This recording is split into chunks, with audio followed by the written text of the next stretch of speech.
নমস্কার। The query তরফ থেকে প্রত্যেককে স্বাগত, অভিনন্দন। আজ তৃণমূল কংগ্রেস শাসক দল তারা প্রার্থী তালিকা পশ্চিমবঙ্গে তারা প্রকাশ করেছে। যারা প্রাক্তন হলেন তাদেরও অভিনন্দন, যারা থাকলেন তাদেরও অভিনন্দন। সাংবাদিকতার যে দায়িত্ব দায়বদ্ধতা পালন করার ক্ষেত্রে সব প্রেডিকশন মিলে যাবে এরকম ব্যাপারটা নয়। মানুষের মানুষের মতামত খুব গুরুত্বপূর্ণ। আমি আমার যে দীর্ঘ 5 বছরের যে অভিজ্ঞতা দেখেছি বিভিন্ন বিধানসভাতে, কাউকে ব্যক্তিগত কোনো টার্গেট করিনি, কিন্তু যখন বারবার বলেছিলাম যে প্রশ্নের উত্তর চাই, 5 বছর আপনি কি করেছেন, আপনাকে দিয়ে শুরু করছি রায়না শ্রীমতী সম্পাদার, আপনি প্রাক্তন হয়ে গেলেন। আমি বলেছিলাম যারা প্রাক্তন হলেন তাদের দলে আগামী দিনে কী হবে দল ঠিক করবে। তাই আপনি প্রাক্তন হয়ে গেলেন এবং 5 বছরের আপনি প্রশ্নের উত্তর আমাকে আপনি দিতে পারেননি। তাই আপনার মন হয়তো খুব খারাপ, স্বাভাবিক, কিন্তু এটা তো ঘটনা যে সাংবাদিকতার যে গুরুত্ব দায়বদ্ধতা হতে পারে, সাংবাদিক হিসেবে ছোট হতে পারে, পছন্দ নাও হতে পারে। তাই মনিকা দলুই যিনি আপনার জায়গায় প্রার্থী হলেন, দল যাকে টিকিট দিলেন, অভিনন্দন তাকেও। এই প্রশ্ন আমার তাকেও থাকবে যখন নির্বাচনে যখন ফলাফল যখন বেরোবে, যদি জয়ী হন, তাহলে এই প্রশ্ন আমার থাকবে। তার ফলে মন্দিরা দলুই আপনি শাসক দলের প্রার্থী।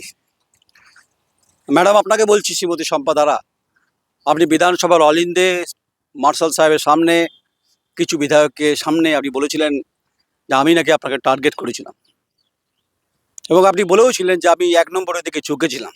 আমি আজও বলছি, আমি তামাক না খেয়েই সাংবাদিকতা করেছিলাম, প্রশ্নের উত্তর আপনি দিতে পারেননি, মাফ করবেন। তাই 5 বছরের প্রশ্নের উত্তর আপনাকে জনগণই চেয়েছিল, আমি নিমিত্ত সাংবাদিক মাত্র, তাই আপনি উত্তর দিলে ভালো হতো, ভালো লাগতো। দেখুন, কিছু সংবাদের অ্যাসেসমেন্ট তো হয়, দীর্ঘদিন যখন সাংবাদিকতা করছি স্বাভাবিকভাবে এরকম নয় যে পড়ে পাওয়া 14 আনার মতো।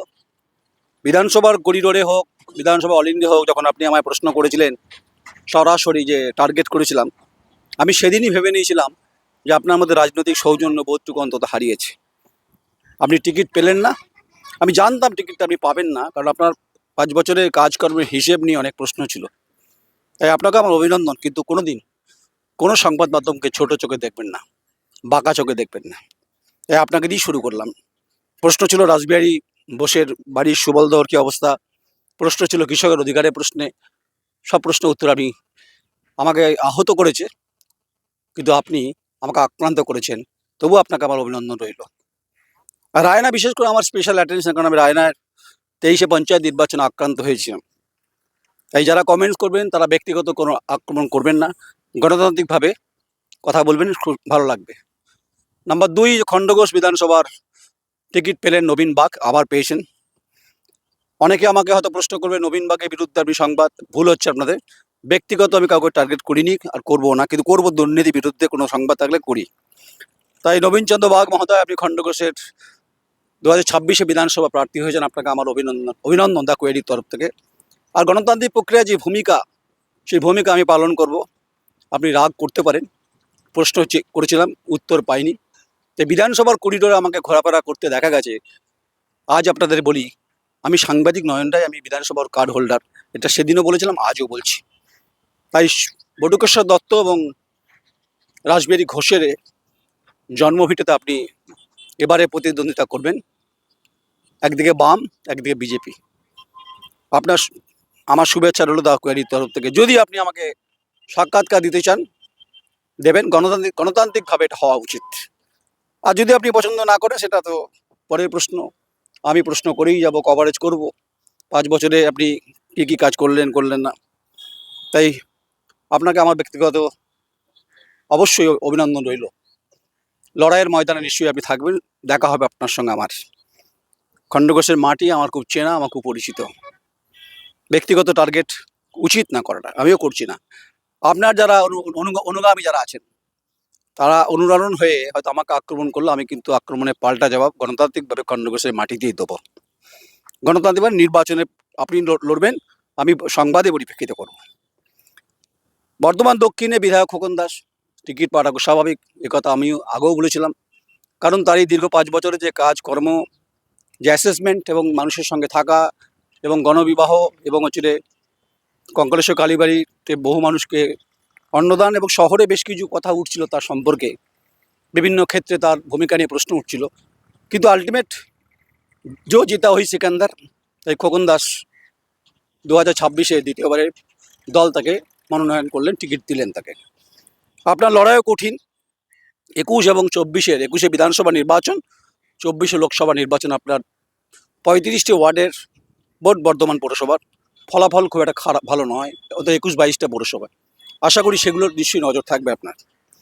তাই আপনি যেহেতু কঙ্কালেশ্বর কালীবাড়ি এলাকার মানুষ, আপনাকে আমার অভিনন্দন দা কোয়েডির তরফ থেকে, অবশ্যই বামপন্থী তাদের প্রত্যেককে এবং যারা বিজেপি তারা প্রত্যেককে।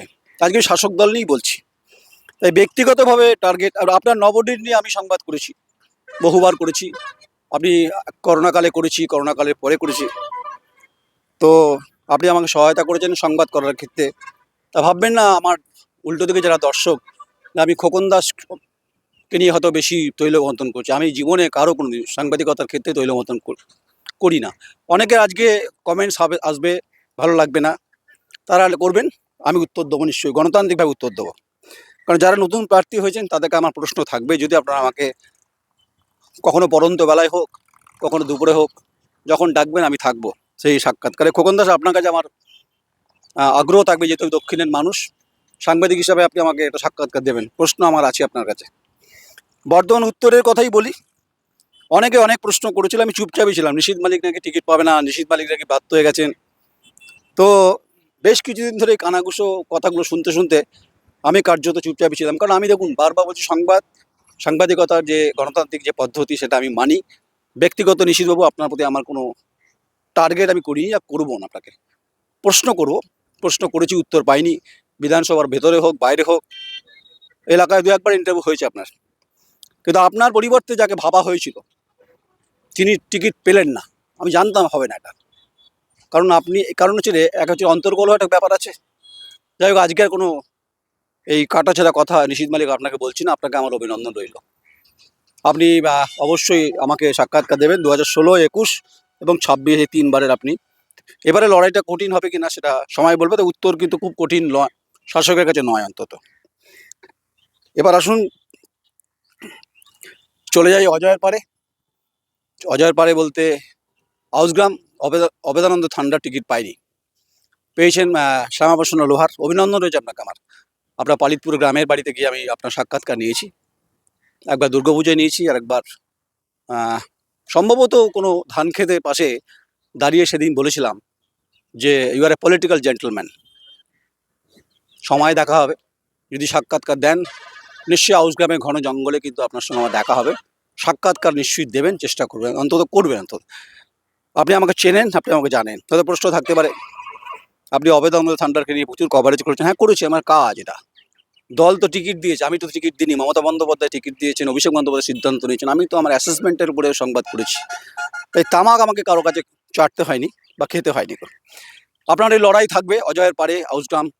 এক হচ্ছে যে প্রাচীন সংস্কৃতি, প্রাচীন ঐতিহ্য, এক জঙ্গলমহল এলাকা, সেখানকার আপনি জনপ্রতিনিধি হিসেবে লড়াই করবেন শাসক দলে। জয় আপনার নিশ্চিত কিনা সেটা সময় বলবে, কিন্তু আপনার সঙ্গে আমার সভাধিপতি চেম্বারে বহুবার সাক্ষাৎকার হয়েছে, অনেক কথা হয়েছে। ভিউজ কম, ঠিক আছে, এটা বিভিন্ন সময় মজা হয়েছে, কিন্তু ব্যক্তিগত স্তরে আপনি রাজনীতির যে কুরুক্ষেত্রের ময়দানে নামলেন, আপনার সঙ্গে আমার দেখা হবে আউসগ্রামের মাটিতে। যদি সময় দেন কথা তুলে ধরবো, মানুষের কথা, অধিকারের প্রশ্ন, শ্রমজীবী মানুষের চাহিদা, আগের বিধায়করা কী করেছেন, আপনার কি ভূমিকা, সমস্ত প্রশ্ন হবে। কিছু কিছু উচ্ছেদিত প্রশ্ন হবে, আপনি আমাকে চেনেন। তাই শস্যের ফুল আমি দেখাবো না, ঘন সবুজে অন্তত চেষ্টা করব, সবুজায়ন অন্তত থাকবে। তাই আপনার সঙ্গে আমার ব্যক্তিগত সম্পর্ক যাই থাক, সাংবাদিকতার ক্ষেত্রে প্রশ্ন থাকবে। আমি বলেছিলাম মঙ্গলকোটে অপূর্ব চৌধুরী, অচলদার প্রার্থীপদ পরিবর্তন হবে না। অনেকে হেসেছিলেন, বলেছিলেন না পরিবর্তন হয়ে যাবে, হয়নি। অপূর্ব চৌধুরী তিনি মঙ্গলকোটে এবার শাসকের প্রার্থী, আবার প্রার্থী। তার 21 সালে কভারেজ আমি করেছি, এবং এবারও 26-এ উনি যদি আমায় সাক্ষাৎকার দেন, আচ্ছা ভাববেন না আমি দেন মানে বলছি না যে আপনি আমাকে দয়া করুন, ব্যাপারটা আমি সবাইকেই বলছি, কেউ আমাকে দয়া করতাম না। গণতান্ত্রিকভাবে যে সৌহার্দ্য এবং যে সম্পর্কের এবং বিষয় এবং যে দায়িত্ব, সেটা আপনারাও পালন করবেন, আমিও পালন করব। তাই আমাকে কোনোভাবে অ্যাটাক করার চেষ্টাও কেউ করবেন না। তাই অপূর্ব চৌধুরী অচলদা, আশা করি আপনি আমাকে আপনারা অজয়ের পারে আপনি মানুষ। মঙ্গলকোটের ইতিহাস বিভিন্ন সময় স্থান পেয়েছে। মঙ্গলকোটের হিন্দু সংস্কৃতি, সংখ্যালঘু সংস্কৃতি অনেক বড় ব্যাপার। তাই মঙ্গলকোটের মাটিতে আপনার সঙ্গে দেখা হবে হয়তো সাক্ষাৎকারের পরিপ্রেক্ষিতে। আর নিকটের মন্ডা নিশ্চয়ই আপনি আমায় খাওয়াবেন, মন্ডা খুব বিখ্যাত। তাই চলে যাই এদিকে কাটোয়া গঙ্গার পার, চৈতন্য প্রভাবিত এবং জগাই মাদাই যখন এসেছিলেন চৈতন্য মহাপ্রভুর পদধূলি সেই কাটোয়া। কদিন আগেও সাক্ষাৎকার নিয়েছি রবীন্দ্রনাথ চট্টোপাধ্যায়। 1996 সাল থেকে তিনি প্রার্থী। হিসেব করুন কত বছর হলো, আর কত বছর ধরে তার সঙ্গে আলাপ আছে। যাই হোক, প্রশ্ন আজও আছে রবীন্দ্রনাথ চট্টোপাধ্যায় আপনাকে, যেহেতু আপনি আমাকে দল টিকিট দিয়েছে, যে শিখণ্ডের তাপবিদ্যুৎ কেন্দ্র কবে হবে এ প্রশ্ন সেদিনও করেছিলাম, আবার করব। প্রশ্ন করব যে হেরিটেজ বিভিন্ন যে সমস্ত ভবনের কথা যেগুলো আছে, ইতিহাস যেগুলো লুকিয়ে আছে, সেগুলোর ব্যাপারে প্রযুক্তিগত ডিজিটাল যুগে সেটাকে আর্কাইভ করার ভাবনা চিন্তা। কাটোয়ার গঙ্গার ভাঙন এসব নিয়ে প্রশ্ন হবে, বল্লভপুর ঘাট নিয়ে প্রশ্ন হবে, শহরের নিকাশি নিয়ে প্রশ্ন হবে, কর্মসংস্থান নিয়ে প্রশ্ন হবে, কৃষকের ধান এসব নিয়ে প্রশ্ন হবে। তাই রবীন্দ্রনাথ চট্টোপাধ্যায়, আপনি যখন কংগ্রেসে ছিলেন বিধায়ক, তারপর আপনি তৃণমূল কংগ্রেস, আমার সাংবাদিকতা জীবনের একদম 30 বছরে প্রায় আপনার সঙ্গে আলাপ রয়েছে আমার। তাই সাক্ষাৎকারের অপেক্ষায় থাকলাম। এবার লড়াই আছে কিনা পরে ঠিক হবে। আজকে শাসক দল কি আসে, পূর্বস্থলী তপন চ্যাটার্জি টিকিট পাবে না এটা আমি জানতাম, কারণ তার নিশ্চয়ই দল অ্যাসেসমেন্ট করেছে। অ্যাসেসমেন্ট করাটা সেটা দলের ব্যাপার। তাই হচ্ছে রে পূর্বস্থলী বসুধরা গোস্বামী টিকিট পেয়েছেন তপন চ্যাটার্জির পরিবর্তে। আপনি প্রাক্তন হলেন, দল যাকে দিয়েছেন এই বসুন্ধরা গোস্বামী, দায়িত্ব বেড়ে গেল, কারণ মতুয়া সম্প্রদায় এলাকার বাস, গঙ্গার ভাঙন, এখানে হচ্ছে রে হস্তশিল্পগুলো, বিশেষ করে তাঁতের একটা ব্যাপার আছে, সেটার কী অবস্থা, শ্রমজীবী মানুষের সমস্ত প্রশ্ন থাকবে। এবার চলে আসুন পূর্বস্থলী দক্ষিণ। আমি আগেই বলেছিলাম স্বপন দেবনাথ হচ্ছে এই জেলার পার্টি, মানে শাসক দলের যে তৃণমূল কংগ্রেসের দক্ষিণপন্থী যে রাজনীতি যে ঘরানা, সে ঘরানায় অবশ্যই স্বপন দেবনাথকে বলা হয় ভীষ্ম পিতামহ বলা হয়। আমার সঙ্গে ব্যক্তিগত সম্পর্ক খুব ভালো, বিভিন্ন সময় সংবাদ হয়েছে। তার এই অনাথ আশ্রম যেটা আছে সেখানেও সংবাদ হয়েছে, তাঁর তন্তুবাইদের সম্পর্কে কথা হয়েছে। আবার আমি স্বপনবাবু আপনার কাছে নিশ্চয়ই দেখা হবে আপনার সঙ্গে আবার। আপনিও খুব একজন শিল্পী মানুষ, আপনি যাত্রা করেন, সে যাত্রা আমি ওগো বিষ্ণুপ্রিয়া বারবার শুনতে চাই, এবারও শুনবো। তাই সাক্ষাৎকারের অপেক্ষায় থাকলাম। কালনা দেবব্রত বাগ, ভুল বুঝবেন না আমাকে, দলের অ্যাসেসমেন্ট নিশ্চয়ই আপনার পক্ষেই ছিল, তাই আপনি টিকিট পেয়েছেন। আমি আপনারও এলাকায় খুব অর্থনৈতিকভাবে একটা সমস্যা আছে ওখানকার তন্তুবাইদের, এবং কালনার ভাঙন এটা নিয়েও প্রশ্ন হবে যদি সাক্ষাৎকারের পরিপ্রেক্ষিতে আমি পুরোটা ঘুরে আসি বর্ধমান দিয়ে, তাহলে সুবিধা হবে। তাই দেবব্রত বাগ, আপনার সঙ্গে আমার দেখা হবে। ওখানকার জীবন জীবিকার প্রশ্নে, শ্রমজীবী মানুষের প্রশ্নে, শাসক দলে আপনি 5 বছরে কী করেছেন, আগামী দিনে কী লক্ষ্য, এই সব নিয়ে কথা হবে যদি সাক্ষাৎকার দেন। আমার মতো কিছু একটা ক্ষুদ্র ডিজিটাল প্ল্যাটফর্ম যদি মনে করেন, যেটা দ্য কোয়েরি আছে, নয়ন রায় থাকবে।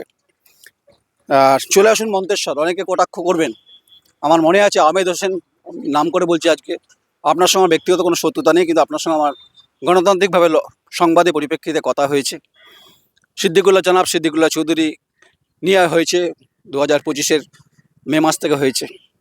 তাই জনাব সিদ্দিকুল্লাহ চৌধুরী টিকিট পেয়েছেন, দল তার প্রতি ভরসা রেখেছেন। আমাকে হয়তো অনেকে প্রশ্ন করবেন যে আপনি বলেছিলেন এখানে ডক্টর মনবুর আলী টিকিট পাবে, আপনি সিদ্দিকুল্লাহ চৌধুরী পাবেন না, আপনি সংবাদ করে, হ্যাঁ করেছি তো সংবাদে। তাই জনাব সিদ্দিকুল্লাহ চৌধুরী, আপনি আমাকেও ভুল বুঝলে কিছু করার নেই, আমার মনে হয়েছিল সংবাদ আমার কাছে যা ছিল সে পরিপ্রেক্ষিতে করেছি। তাই আপনি রাজ্যের গ্রন্থাগার মন্ত্রী, বন্ধুবর্ত আছেন, কারণ দীর্ঘদিন সাংবাদিকতা করছি। যদি মনে হয় মন্তেশ্বরের মাটিতে আমাকে সাক্ষাৎকার দিতে চান, আশা করি অন্তত আমাকে আক্রমণ বা আক্রান্ত করার চেষ্টা করবেন না, কারণ আমি কারো বিরুদ্ধে নই, আমি দুর্নীতির বিরুদ্ধে, আমি গণতান্ত্রিক প্রক্রিয়া সুষ্ঠু ব্যবস্থার সঙ্গে জুড়ে থাকা মানুষের কথায় বারবার বলার চেষ্টা করি। এটাই আমার কাজ, এটাই আমাকে বলতে বলা হয়েছে। তাহলে মন্তেশ্বর হয়ে চলে এলো মেমারি। ভাতৃপ্রতিম তো বটেই বটে। দেখুন, সাংবাদিকতার সঙ্গে সঙ্গে একটা রিলেশন থাকে, ডান বাম বিজেপি সবার সঙ্গে সম্পর্ক থাকাটা স্বাভাবিক। রাসবিহারী হালদার অত্যন্ত ভাতৃপ্রতিম, অত্যন্ত অনুজ।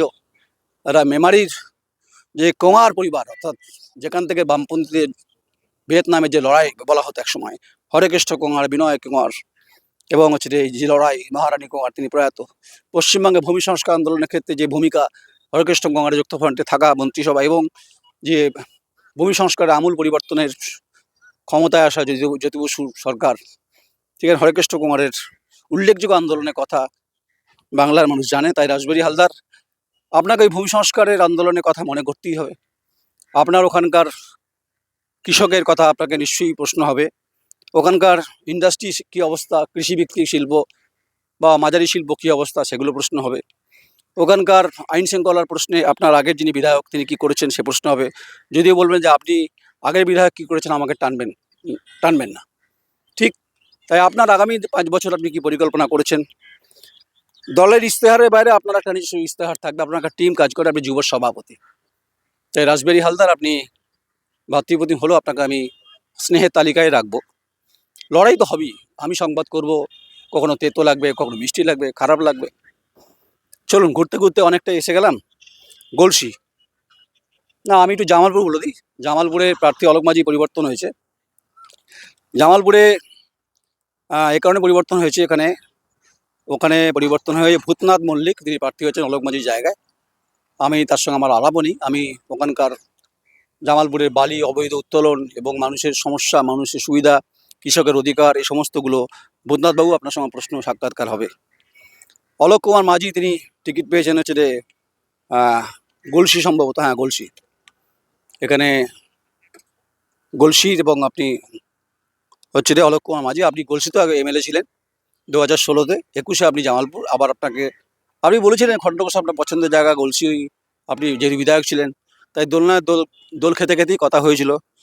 আপনার সঙ্গে আমার সম্পর্ক যাই থাক, অন্তত গলসির যে সামাজিক সমস্যাগুলো আছে, অর্থনৈতিকভাবে যে তীরবিদ্ধ করবে এবং জীবন জীবিকার প্রশ্নে যেগুলো আছে সে প্রশ্ন থাকবে।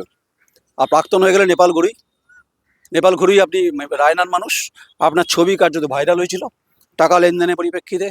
আজ হয়তো শুনতে খারাপ লাগলে বাস্তব এটাই যে সংবাদ এবং সাংবাদিকতা খুব গুরুত্ব আছে। এটা আপনি মানুন আর না মানুন, আপনারা আমাকে পছন্দ করতেই পারেন, নাও করতে পারেন, সেটা আপনাদের চয়েস। তাই প্রত্যেকের প্রতি আমার ভাতা রইল বাকি। শান্তনু কোনার জেলা পরিষদের কর্মাধ্যক্ষ, আপনার ওখানে লড়াই, প্রথম আপনি প্রার্থী হলেন। আশা করি আপনি আমাকে সাক্ষাৎকার দেবেন। লাল স্বর্ণ ধানের কী অবস্থা, নাসিক গ্রামের এফসিআই গোডাউন এবং কৃষকের অধিকার, স্বনির্ভর গোষ্ঠীগুলোর কী পরিস্থিতি, সংখ্যালঘুদের মান উন্নয়ন, বাংলার বাড়ি, এই সামগ্রিক প্রশ্নের উত্তর আপনাকে দিতে হবে, নিশ্চয়ই দেবেন, আপনি সাক্ষাৎকার দেবেন। আপনি আমাকে চিনতেই পারেন।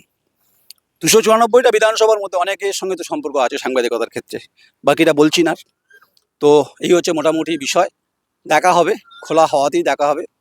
তাই আশা করবেন, তো কমেন্টস করবেন, নিশ্চয়ই করবেন, অধিকার রয়েছে গণতান্ত্রিকভাবে, কিন্তু ব্যক্তিগত আক্রমণ আমাকে করবেন না। আমি গণতন্ত্রের জনগণের দাস, আমি কোনো পলিটিক্যাল পার্টিকৃত দাস নই। আমি নয়ন রায়। নমস্কার, আমার চিত্র সাংবাদিক সন্দীপ শেঠ, বর্ধমান।